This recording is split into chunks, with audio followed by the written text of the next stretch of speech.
Hello students, आज हम पढ़ने वाले हैं क्लास 9th साइंस 2 में चैप्टर नंबर 9 जिसका नाम है पर्यावरण व्यवस्थापन, यानी कि जो है एनवायरनमेंट मैनेजमेंट। तो इस चैप्टर का हम पूरा स्वाध्याय कंप्लीट करने वाले हैं। इसका एक एक करके मैंने आपको जो है लेक्चर्स अपलोड कर दिए हैं। मुझे पूरा विश्वास है कि आपने उसको ज़रूर देखा होगा। लास्ट तक वीडियो को ज़रूर देखिएगा। अगर आप नए व्यूअर हैं तो चैनल को सब्सक्राइब कीजिए, लाइक कीजिए, और कुछ इंपॉर्टेंट क्वेश्चंस भी इसमें मैं ऐड करूँगी। छोटे छोटे क्वेश्चंस रहेंगे, आप उसको भी देखिए। तो चलिए हम स्टार्ट करते हैं। देखिए यहाँ पर बुक में आपका स्वाध्याय जो है वो प्रश्न जो दिया है, जिसमें पहला प्रश्न है कि स्तंभ अ व ब की योग्य जोड़ियाँ मिलाइए। तो ये वाला प्रश्न मैं लास्ट में आपको बताने वाली हूँ। दूसरे प्रश्न से स्टार्ट करते हैं। दिए गए विकल्पों में से योग्य शब्द चुनकर कथन पूर्ण कीजिए। जैसे कि भौगोलिक, पहला दे दिया कि अजैविक घटकों में से जैव विविधता पर सबसे अधिक परिणाम करने वाला घटक कौन है। तो इसका आंसर हो जाएगा भौगोलिक अनुकूलता। यहाँ पर जो ये पहला वाला दिया हुआ है भौगोलिक अनुकूलता, ये इसका आंसर हो जाएगा।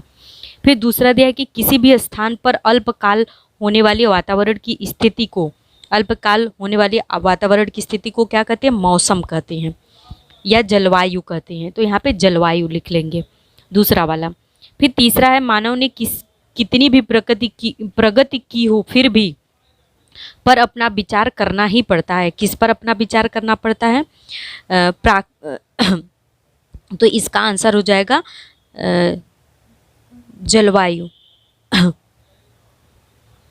तो यहाँ पर देखिए, पहले में भौगोलिक अनुकूलता है, दूसरे में दूसरा आंसर जो है जलवायु दिया है, सॉरी मौसम होगा, दूसरे में मौसम होगा, और तीसरे में क्या है, मानव ने कितनी भी प्रगति कर ली हो फिर भी। यहाँ पर हवा दिया है, तो हवा होगा या मौसम।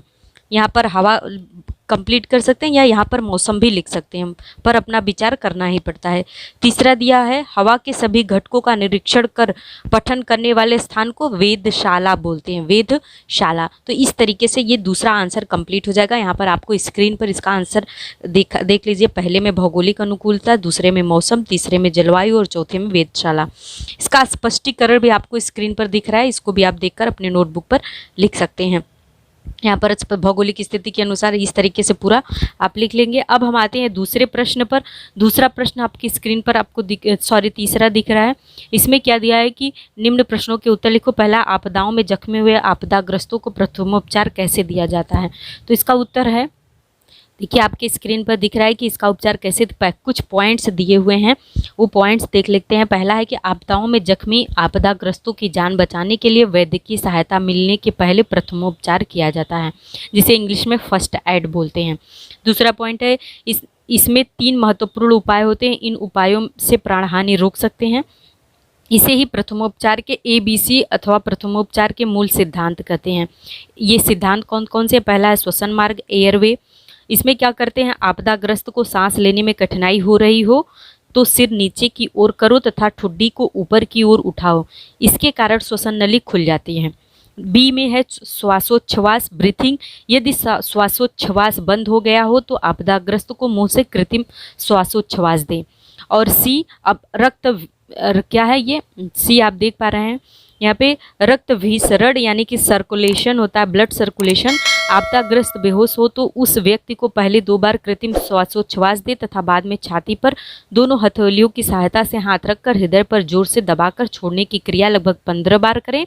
इसे CPR मतलब कार्डियो प्लिमोनरी रेसिस्टेशन कहते हैं। आपदाग्रस्त व्यक्ति का रक्त परिसंचरण पुनः सुचारू रूप से होने में सहायता मिलती है। तो ये सारे पॉइंट्स आप, अगर मैं ज़्यादा फास्ट बोल रही हूँ तो वीडियो को पॉज करके स्क्रीनशॉट भी ले सकते हैं, उसके बाद आप लिखकर उसको प्रिपेयर कर सकते हैं एग्जाम के लिए। तीसरा पॉइंट है कि रक्तस्राव जारी रहने पर उसे रोकने के लिए प्रयत्न किए जाने चाहिए। चौथा, यदि आपदाग्रस्त व्यक्ति की हड्डी टूट गई हो तो उस हड्डी के टूटे हुए भाग का स्थिरीकरण करना अत्यावश्यक होता है। पांचवा और लास्ट है, जले या झुलसे व्यक्ति को बाधित भागों पर ठंडे पानी की धार गिराते रहना चाहिए। तो इस तरीके से हमारे तीसरे प्रश्न का पहला पॉइंट हो गया। दूसरा दिया है कि वैज्ञानिक तथा पर्यावरण स्नेही कूड़ा व्यवस्थापन पद्धति बताइए। तो ये क्या होता है, इसका आंसर लिख लेते हैं। देखिए यहाँ पर स्क्रीन पर दिख रहा है, इसका आंसर है कि ठोस कचरे का वर्गीकरण तथा विभाजन, कार्बनिक खाद की निर्मित तथा कंपोस्टिंग, केचुआ खाद निर्मित, सुरक्षित भूमि भराव स्थल तथा पायरोलिसिस जैसे वैज्ञानिक तथा पर्यावरण हितैषी पद्धतियों द्वारा ठोस कचरे का प्रबंधन कर सकते हैं। इसमें क्या क्या आते हैं? पहला जो है कचरे का विभाजन तथा वर्गीकरण। तो विभाजन में यह प्रक्रिया ठोस कचरे के प्रबंधन की प्रथम सीढ़ी होती है। गीला तथा सूखा कचरा अर्थात अपघटनशील तथा अनअपघटनशील कचरा अलग करना, इसके लिए घर घर जाकर सर्वप्रथम इसे इकट्ठा करना पड़ता है। दूसरा पॉइंट है कंपोस्टिंग। घर में तैयार होने वाला अपघटनशील कचरे को घर के आसपास की जगह में अथवा कच्ची या किसी बाग में कंपोस्टिंग करके उनसे कार्बनिक खाद मेन्योर बना सकते हैं। घर में बचे हुए अन्न, फल, सब्जी के छिलके तथा निरुपयोगी भाग, बगीचे का कचरा, पूजा के फूल जैसे पदार्थों को कंपोस्टिंग की पद्धति से सड़ाने पर उनसे उच्च गुणवत्ता वाली उत्तम प्रकृति की खाद प्राप्त होती है। तीसरा पॉइंट है कृत्रिम कंपोस्टिंग। ठोस कचरे का शीघ्र अपघटन करने के लिए केचुए का उपयोग करते हैं। इस विधि से जो खाद बनती है उनमें उत्तम गुणवत्ता वाले पोषक द्रव्य होते हैं। इनका उपयोग बागवानी तथा कृषि में किया जाता है। चौथा पॉइंट दिया हुआ है सुरक्षित भूमि भराव स्थल। इसमें क्या करना चाहिए कि भूमि भरण प्रक्रिया में इकट्ठा किए गए कचरे को मिट्टी के नीचे गाड़ सकते हैं। यह स्थान जल के स्रोत से कम 2 किमी दूर होना चाहिए। मानव निवासों तथा बस्तियों से भी यह पर्याप्त दूरी पर होना चाहिए।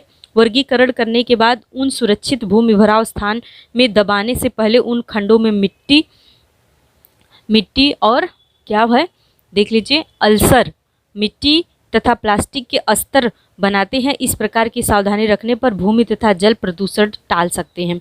औद्योगिक ठोस कचरा भी इसी प्रकार से गाड़ना पड़ता है। उसके बाद 6 पॉइंट है पायरोलिसिस। इस पद्धति में कचरे को उच्च तापमान पर जलाया जाता है। हवा तथा विद्युत निर्मित के लिए यह प्रक्रिया की जाती है। संभवतः अर्ध जले ज्वलनशील पदार्थ इस प्रक्रिया से जलकर नष्ट किए जाते हैं। महानगर पालिका द्वारा किए जाने वाले कचरा प्रबंधन में पायरोलिसिस प्रौद्योगिकी उपयोग की जाती है। और लास्ट पॉइंट क्या दिया हुआ है, औद्योगिक कचरा प्रबंधन। इस पद्धति का कचरा संसर्गजन्य होने के कारण, मतलब कि जैव वैद्यकी मतलब कि जो हमारे हॉस्पिटल्स वगैरह से कचरा या बॉडी पार्ट्स निकलते हैं वो क्या होते हैं, संसर्गजन्य मतलब इन्फेक्शन करने वाले हो सकते हैं। इस कारण उसे भट्टी में उच्च तापमान पर जलाया जाता है। तो इस तरीके से अलग अलग प्रकार के कचरों का वर्गीकरण करके उनका प्रबंधन किया जाता है। इसके बाद हम अगले प्रश्न पर आते हैं। यहाँ पर दिया है नंबर दिया है जलवायु का अनुमान और आपदा प्रबंधन, इन के बीच सहसंबंध उदाहरण सहित स्पष्ट कीजिए। तो इसका आंसर देख लेते हैं। यहाँ पर आप देख पा रहे हैं स्क्रीन पर ये आंसर दिया हुआ है। ये पूरा आप स्क्रीनशॉट लेकर इसका आंसर लिख सकते हैं। मौसम के पूर्वानुमान या जलवायु के पूर्वानुमान और आपदा प्रबंधन के बीच जो सहसंबंध होता है, तो इसका आंसर है वेधशाला में होने वाली, वेधशाला वो जगह होती है जहाँ पर मौसम से संबंधित अध्ययन किया जाता है। तो वेधशाला में होने वाली अनुसंधान के कारण निकट भविष्य काल में आने वाली प्राकृतिक आपदाओं का पूर्वानुमान लगा सकते हैं। जिस समय बड़े स्वरूप की प्राकृतिक आपदा आती है तब जीवित तथा संसाधन का बहुत नुकसान होता है। गाय भैंस मर जाते हैं, लोगों के घर गिरने के कारण वे बेघर हो जाते हैं। इसके उपाय के लिए आपदा आने से पहले वहाँ की स्थानीय जनता को वहाँ से किसी सुरक्षित जगह ले जाया जाता है। अगर पूर्वानुमान हो जाए तो हम ये सब सावधानी कर सकते हैं कि हमें पहले से अगर पता हो जाए कि जो है मौसम किस तरह का है। इसके बाद दूसरा पॉइंट है, इसका एक उत्तम उदाहरण सन 2013 में फॉलिन चक्रवात उड़ीसा के समुद्र किनारे पट्टी पर आने वाला है। ऐसा पूर्वानुमान भारतीय मौसम विज्ञान ने लगाया था। 4 अक्टूबर सन 2013 के दिन थाईलैंड के नज़दीक कम दाब का पट्टा निर्माण होने की बात अपने वैज्ञानिकों के ध्यान में आई। ये चक्रवात भारत की दिशा में आगे बढ़ते हुए उड़ीसा के किनारे पर से टकराएं। इसकी पुष्टि होने पर सरकारी यंत्रणाओं द्वारा किनारे पर रहने वाले 5 लाख लोगों को अगले 3-4 दिनों में वहां से सुरक्षित जगह पर ले जाया गया। बड़ी मात्रा में प्राण हानि इस प्रकार के प्रबंधन से टाली गई। तीसरा पॉइंट है कि अभी भी बादल, चक्रवात, भूकंप जैसी प्राकृतिक आपदाएं आने वाली होंगी। तो पहले से ही प्रशासन आपदा प्रबंधन विभाग जनता को सतर्क करता है। और चौथा और लास्ट पॉइंट है कि बड़े पैमाने में वर्षा होने वाली होगी तो लोगों को महानगर पालिका के आपदा प्रबंधन विभाग तथा पुलिस मुख्यालय से मोबाइल पर संदेश भेजे जाते हैं। तो आपने देखा होगा कि किस तरीके से रेडियो, दूरदर्शन, समाचारों में और माइक पर बता दिया जाता है कि यहाँ पर इस प्रकार की आपदा आने वाली है। आगे बढ़ते हैं, अगले प्रश्न पर आते हैं। अगला प्रश्न क्या दिया हुआ है देख लीजिए स्क्रीन पर। यहाँ पर अगला प्रश्न दिया है कि ई कूड़ा घातक क्यों है, इसके संबंध में अपने विचार लिखिए। तो देखिए यहाँ ई कूड़ा घातक क्यों है, इसका आंसर आपको स्क्रीन पर दिख रहा है। इसको आप पॉज करके इसका आंसर लिख सकते हैं और प्रिपेयर कर सकते हैं एग्जाम के लिए। अनुपयोगी तथा जिसकी मरम्मत न हो सके उन इलेक्ट्रॉनिक वस्तुओं तथा उनके पुर्जों से निर्मित कूड़े को ई कचरा कहते हैं। Doordarshan set, mobile phone, computer, music system जैसे कई उपकरणों का निस्तारण करना एक बड़ी समस्या हो गई है। यह ई कचरा घातक होता है क्योंकि इसमें घातक रासायनिक, यौगिक तथा और क्या होते हैं, इसमें यौगिक तथा लेड, बेरिलियम, पारा और कैडमियम जैसी भारी धातुएं भी पाई जाती हैं। ये भारी धातुएं अपघटनशील होने के कारण पर्यावरण में दीर्घकाल तक वैसे ही बनी रहती हैं। मिट्टी के अपघटनकारी सूक्ष्मजीवों पर भी ई कूड़े का प्रत्यक्ष तथा अप्रत्यक्ष परिणाम होता है। ई कूड़ा मानव के स्वास्थ्य के लिए भी घातक होता है। ई कचरे को जलाना या भूमि भरण करने पर भी वे हानिकारक साबित होते हैं। इस प्रकार ई कचरा घातक होता है। तो इस तरीके से इसका आंसर हो जाएगा। आगे देखते हैं अगला प्रश्न। ठोस कूड़ा व्यवस्थापन में आपका व्यक्तिगत सहभाग, आप अपना व्यक्तिगत सहभाग कैसे करेंगे, तो इसका आंसर देख लेते हैं। देख लीजिए ठोस कचरा व्यवस्थापन का जो व्यक्तिगत सहभाग है, इसका आंसर आपको स्क्रीन पर पूरा दिख रहा है। ये वीडियो पॉज करके स्क्रीनशॉट आप ले सकते हैं या फिर आप जो है देख लीजिए, मैं बोल देती भी हूँ, उसे भी लिख सकते हैं। मैं सर्वप्रथम अपने घर में निर्मित होने वाले कचरे गीले तथा सूखे कचरे में वर्गीकरण करूँगा। सूखा कचरा तथा गीला कचरा जमा करने के लिए अलग अलग डिब्बे लूँगा। गीला कचरा बगीचे में ले जाकर किसी कोने में गड्ढा खोदकर अपघटन के लिए रखूँगा। इसमें केचुआ छोड़ने पर तीव्र गति से खाद की निर्मित की जा सकती है। सूखे कचरे में कौन कौन से घटक है ये जाँचने के बाद तदनुसार नियोजन करूँगा। भंगार वाले तथा रद्दी वाले की दुकान में जाकर ऐसी वस्तुएं बेचकर थोड़े पैसे मिलेंगे। इन पैसों से पेड़ पौधे लगाकर मेरे कंपोस्ट गड्ढे के आसपास लगाऊंगा। कचरे की मात्रा कम करने का प्रयत्न करूंगा। इसके लिए 7R सिद्धांत आचरण में लाऊंगा, मतलब अपने जीवन में अपनाऊंगा। फलों के बीज कभी भी फेंकने नहीं दूंगा, उनसे पौधे उगाने का प्रयत्न करूंगा। मैं जो भी कुछ भी कर रहा हूँ उसे अपनी इमारत तथा सोसाइटी के अन्य बच्चों को भी करने के लिए कहूँगा। तो इस तरीके से हम ठोस कचरा व्यवस्थापन पे अपना व्यक्तिगत सहभाग दे सकते हैं। आगे बढ़ते हैं अगले प्रश्न पर। यहाँ पर दिया है कि टिप्पणी लिखना है जलवायु विज्ञान, जलवायु के घटक, मानसून। तो यहाँ पे देखिए जलवायु विज्ञान को ही मौसम विज्ञान भी कहते हैं। तो आपको स्क्रीन पर इसका आंसर दिख रहा है, वीडियो पॉज करके स्क्रीनशॉट भी ले सकते हैं। मौसम विज्ञान हवा के विविध घटक, प्राकृतिक चक्र, भौगोलिक गतिविधि तथा जलवायु, इन सभी के पारस्परिक संबंधों का अध्ययन तथा विश्लेषण करने वाला विज्ञान है। इसके अंतर्गत तूफान, चक्रवात, वर्षा, मेघगर्जना तथा बिजली की कड़कड़ाहट जैसी घटनाओं का अध्ययन किया जाता है। कुछ वर्षों की सूचनाओं का संग्रह किया हुआ होता है। पुराने और वर्तमान की सूचना के आधार पर भविष्य के मौसम का पूर्वानुमान किया जाता है। इस पूर्वानुमान का उपयोग सामान्य जनता, किसान, मछली मारने की व्यवसाय करने वाले मछुआरों और मानव सेवा, जल यातायात इत्यादि विविध संस्थानों को होता है। इस संदर्भ में वे अंतर्राष्ट्रीय स्तर पर वैश्विक मौसम विज्ञान संगठन कार्य करते हैं। अपने राष्ट्रीय स्तर पर भारतीय मौसम विज्ञान विभाग मौसम संबंधी अनुसंधान कर रहे हैं। तो इस तरीके से इसका आंसर लिख लेंगे। इसके बाद इसी क्रम में दूसरा क्या दिया हुआ है, एक तो मौसम विज्ञान था, दूसरा दिया हुआ है जलवायु के घटक। तो जलवायु के कौन कौन से घटक हैं ये भी देखिए, छोटा सा आंसर है, इसको जो है आप प्रिपेयर कर सकते हैं एग्जाम के लिए। तो यहाँ पर देखिए वायुमंडलीय दाब, सूर्य प्रकाश, बादल, आर्द्रता, वर्षा, दृश्यता, तापमान इत्यादि जलवायु के मुख्य घटक होते हैं। उसके बाद है कि जलवायु के ये सभी किसी विशिष्ट समय तथा जगह के वातावरण की स्थिति निश्चित करते हैं। तीसरा, किसी विशिष्ट क्षेत्र की भौगोलिक परिस्थिति पर भी जलवायु के घटक निर्भर होते हैं। चौथा, जलवायु के विविध घटकों की दैनिक स्थिति का कई वर्षों का निरीक्षण तथा मापन किया जाता है तथा उनके आधार पर उस प्रदेश की जलवायु निश्चित होती है। तो इस तरीके से जलवायु घटक हो जाएगा। चौथा पॉइंट दिया है मानसून प्रतिरूप क्या होता है।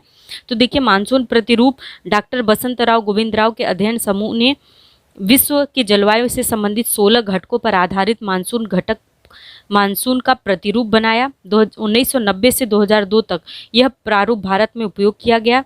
इस प्रारूप के कारण मानसून का निश्चित पूर्वानुमान लगाया जाता है।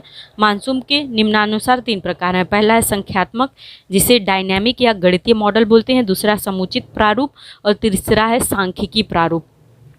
तो यहाँ पे इन अलग अलग प्रारूपों के बारे में अध्ययन 2-2 लाइन लिखी गई है, तो स्क्रीनशॉट लेकर आप इसको अध्ययन इस सब के बारे में लिख सकते हैं।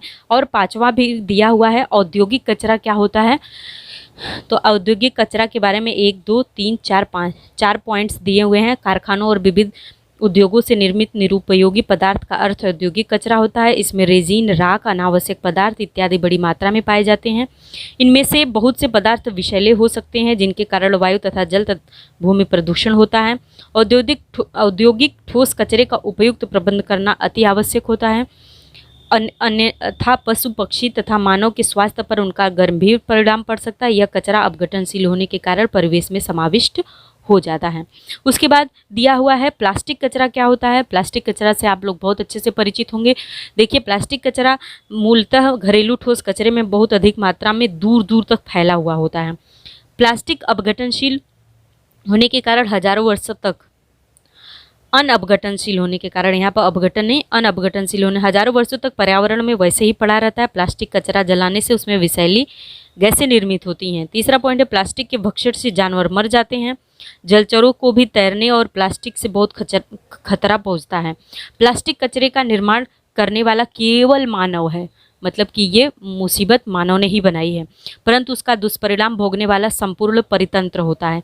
मतलब बनाता तो केवल मनुष्य है, लेकिन उससे सभी पेड़ पौधे, मनुष्य, जमीन पर जानवर, जल के जानवर सभी प्रभावित होते हैं। इसको ध्यान में रखकर प्लास्टिक के अति उपयोग पर नियंत्रण लगाया जाना चाहिए तथा इस कचरे का उपयुक्त प्रबंधन करना चाहिए।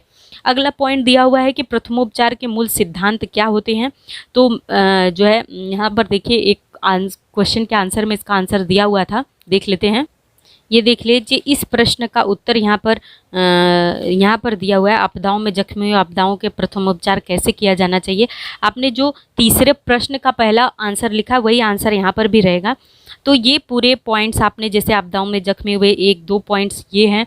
उसके बाद आपने ये तीनों ABC पॉइंट्स, श्वसन मार्ग, श्वासोच्छ्वास और रक्त विसरण, उसके बाद तीसरा पॉइंट रक्तस्राव और चौथा और 5वां, ये सारे पॉइंट्स आप जो है इस क्वेश्चन का आंसर में भी लिख सकते हैं। उसके बाद दिया हुआ है राइस की उपाय योजना क्या है। राइस आर से होता है, ये राइस RICE 4 शब्दों से बना। आर मतलब रेस्ट, आराम करना, आई मतलब आइस बर्फ, सी मतलब कंप्रेशन और दबा कर रखना, और ई मतलब इलिवेंट मतलब उठाना। आपदाग्रस्त को आराम अवस्था में बैठाया जाता है, रेस्ट कराया जाता है। फिर आइस, आपदाग्रस्त की चोट हुई जगह पर बर्फ की पोटली लगाई जाती है। सी से हो गया कंप्रेशन, मतलब बर्फ की पोटली थोड़ी देर रखने के बाद उस भाग पर हल्के से मालिश की जाती है। और इलिवेट मतलब चोट लगे हुए भाग को ऊपर ऊंचा उठाकर रखा जाता है। तो ये RICE राइस का ये मतलब होता है। और इस तरीके से एक ट्रीटमेंट का, फर्स्ट एड का एक नमूना होता है। ऐसा करने से लोगों के जान बचाने में सहायता मिलती है। इसके बाद यहाँ पर देखिए जलवायु का सजीव दृष्टि में महत्व अधोरेखित करने वाले उदाहरण स्पष्टीकरण आपके शब्दों में कीजिए। तो इसका आंसर 5वें वाला देख लेते हैं। तो देख लीजिए, जलवायु का सजीव सृष्टि में महत्वपूर्ण निम्न है। दैनिक मौसम तथा दीर्घकालीन जलवायु की संपूर्ण परितंत्र तथा मानवीय जीवन पद्धति पर प्रभाव पड़ता है। दूसरा, प्रत्येक परितंत्र के प्राणी तथा वनस्पतियां अर्थात जैव विविधता वहाँ के स्थानीय जलवायु के अनुसार ही अपना अस्तित्व रखती हैं। तीसरा है, किसी प्रदेश के लोगों का आहार, पोशाक, घर, व्यवसाय तथा जीवन शैली वहाँ के स्थानीय जलवायु के अनुसार ही होती है। इसलिए ठंडे प्रदेश के कश्मीरी तथा उष्ण राजस्थान के लोगों का आहार, पोशाक तथा जीवन शैली भिन्न भिन्न होती है। चौथा पॉइंट है, समुद्र जल की लवणता, समुद्र लहरों तथा जलचक्रों की निर्मित जैसी सभी बातें मौसम तथा जलवायु पर निर्भर होती हैं। 5वां है, भूपृष्ठ के आवरण में स्थित चट्टानों के क्षरण का कार्य जलवायु के विविध घटकों द्वारा होता है। इसी कारण ये मिट्टी की निर्मित तथा समृद्ध होती रहती हैं। स्थल मंडल की समृद्धि में जलवायु की भूमिका महत्वपूर्ण होती है। और छठवां पॉइंट है कि भट्टी में होने वाले अपघटक जीवाणु अपघटन करके कार्बनिक द्रव्य की निर्मित करते हैं। यह प्रक्रिया जलवायु के विविध घटकों पर निर्भर करती है। तो इस तरीके से पांचवा प्रश्न हमारा कंप्लीट हो जाता है। छठवां प्रश्न क्या दिया है, रुग्णों को एक जगह से दूसरे जगह तक, यहाँ पर रुग्ण मतलब रोगियों को ले जाने की पद्धति का उपयोग करते समय कौन कौन सी सावधानी बरतनी चाहिए। मतलब कि अगर कोई घायल हो गया है या बीमार हो गया है तो उसे एक जगह से दूसरे जगह तक ले जाने में हमें क्या क्या सावधानियां बरतनी चाहिए, वो इसका आंसर आप देख लें। स्क्रीन पर आपको दिख रहा है कि रोगियों के वहन करने की विधि पद्धतियाँ कौन से हैं, इस प्रकार ये कौन से प्रकार का रोगी बीमार है तथा उसे कौन सी चोट लगी है, इस पर पूर्व निर्धारित उपयोग किया जाता है। मतलब कि कौन सी बीमारी है और उसे किस प्रकार का चोट लगी है, पहले ये डिसाइड कर ले, देख समझ लेते हैं, तब हम उस पर पद्धति लगाते हैं। जैसे झूला पद्धति, पीठ पर ले जाना, मानवी वैसाखी पद्धति, खींच कर ले जाना अथवा उठ कर ले जाना, 4 हाथों की बैठक, 2 हाथों की बैठक अथवा स्ट्रेचर का उपयोग जैसी विभिन्न पद्धतियाँ होती हैं। यहाँ पर कुछ पद्धतियों के उदाहरण भी दिए हुए हैं। जैसे किसी व्यक्ति को अपघात के कारण एक पैर की हड्डी टूट गई हो तो उसे दूसरे पैर पर थोड़ा सा भार लगाकर चलने को कहें। ऐसा करते समय उसे बैसाखी की तरह आधार देना चाहिए। इसे ही मानव बैसाखी पद्धति भी कहते हैं। अपघातग्रस्त व्यक्ति अपना हाथ उपयोग न कर पाए, मतलब अगर हाथ में चोट लग गई हो तो दोनों हाथों की बैठक पद्धति द्वारा ऐसे रोगों की वहन करें। जब रुग्ण के कमर के नीचे के भागों के आधार की जरूरत पड़ती है तब उसे दोनों हाथों के 4 हाथों की बैठक उपाय उपयोगी होता है। मतलब ये सभी इस पद्धतियों का उपयोग करते समय रोगी को कम से कम दर्द हो, इसका बहुत इम्पॉर्टेंट है कि ध्यान में रखा जाना चाहिए। और चोटिल भाग जो भी देखभाल करना अत्यंत महत्वपूर्ण होता है, इससे भी प्रकार के व्यवहार करना चाहिए कि रोगी को आराम हो तथा उसका धैर्य बढ़ाए रखना चाहिए। आखिर में यहाँ पे 7वां प्रश्न दिया, अंतर स्पष्ट करना है हवा और जलवायु में और विघटनशील और अविघटनशील कूड़ा में। तो ये प्रश्न का उत्तर भी हम देख लेते हैं। हवा और जलवायु यानी कि मौसम जिसे कहते हैं, यहाँ पे हवा का मतलब मौसम से है, तो यहाँ पे मौसम और जलवायु का अंतर देख लीजिए। पहला पॉइंट है, वातावरण की तत्काल अस्थायी परिस्थिति को मौसम कहते हैं और वातावरण की दीर्घकालीन स्थायी स्थिति को जलवायु कहते हैं। बहुत इंपॉर्टेंट है, थोड़ा सा डिफरेंस है, ये पता होना चाहिए आपको। उसके बाद मौसम के अल्पकाल के लिए परिवर्तन होता है और जलवायु में परिवर्तन के लिए प्रगृढ़ काल रहता है। मतलब अल्पकाल मतलब कम समय और प्रगृढ़ काल मतलब अधिक समय। उसके बाद अगला पॉइंट है, एक ही प्रदेश के मौसम में समानता नहीं होती है। किसी प्रदेश में दीर्घकाल के लिए जलवायु एक जैसी होती है। चौथा है, मौसम सतत बदलता रहता है, मतलब मौसम लगातार बदलता है जबकि जलवायु सतत नहीं बदलती है। और 5वां पॉइंट दिया है, मौसम का संबंध निश्चित स्थान से तथा निश्चित समय से होता है जबकि जलवायु का संबंध बड़े प्रदेशों से तथा बड़ी कालावधि मतलब बड़े समय से होता है। उसके बाद क्या दिया हुआ है, अपघटनशील कचरा और अनअपघटनशील कचरा। इसका भी आंसर आप स्क्रीन पर देख रहे हैं, स्क्रीनशॉट लेकर इसका आंसर आप लिख सकते हैं। जिस प्रकार के कचरे का अपघटन सूक्ष्मजीवों के माध्यम से आसानी पूर्वक होता है उसे अपघटनशील कहते हैं और जिन कचरों का अपघटन सूक्ष्मजीवों के माध्यम से आसानी पूर्वक नहीं होता है उसे अनअपघटनशील कहते हैं। इस प्रकार के कचरे को गीला ठोस कचरा भी कहते हैं और अनअपघटनशील में इस प्रकार के कचरे को सूखा ठोस कचरा भी कहते हैं। ऐसे प्रकार का कचरा पर्यावरण में दीर्घकाल तक संचित रहता है जबकि संचित नहीं रहता है और जबकि अनअपघटनशील पर्यावरण में दीर्घकाल तक संचित रहता है। इस कचरे का अपघटन होकर सजीवों के अकार्बनिक पदार्थ प्रकृति में वापस मिल जाते हैं और इसमें जो है अपघटन नहीं होता परंतु पुनर्चक्रीकरण कर इस पर उसमें कुछ पदार्थ पुनः उपयोग में लाए जा सकते हैं। तो इस तरीके से हमारा ये पूरा 7वां प्रश्न हल हो जाता है। हम पहले प्रश्न पर आते हैं जिसमें स्तंभ और स्तंभ का मिलान करना था, तो आइए उसको भी देख लेते हैं एक बार। यहाँ देखिए, यहाँ पर स्तंभ और ब का मिलान करना है। जैसे धोखादायक या हानिकारक कचरा, ये क्या होता है, रेडियो सक्रिय पदार्थ में आएगा। उसके बाद घरेलू कचरा जो होता है ये भोजन सब्जी क्या होता है, खराब भोजन सब्जी फल। चिकित्सीय कचरा में क्या आते हैं, बैंडेज रुई सुई इत्यादि। औद्योगिकी कचरा में आता है रसायन रंग राख, बी से मिलान कर देंगे। और शहरी कचरा में ए से मिलान करेंगे कांच रबड़ कैरी बैग इत्यादि। यहाँ पर देखिए स्क्रीन पर इसका आंसर भी नीचे दिया हुआ है। तो इस तरीके से हम पहले प्रश्न का आंसर भी कर लेंगे। तो वीडियो पूरा देखने के लिए फ्रेंड्स आपका धन्यवाद। मेरे साथ बने रहिए, मैं पूरा साइंस का 1 और 2 का आपको स्वाध्याय का वीडियो बनाकर अपलोड करती रहूँगी। तब तक के लिए फ्रेंड्स आपका दिन शुभ हो।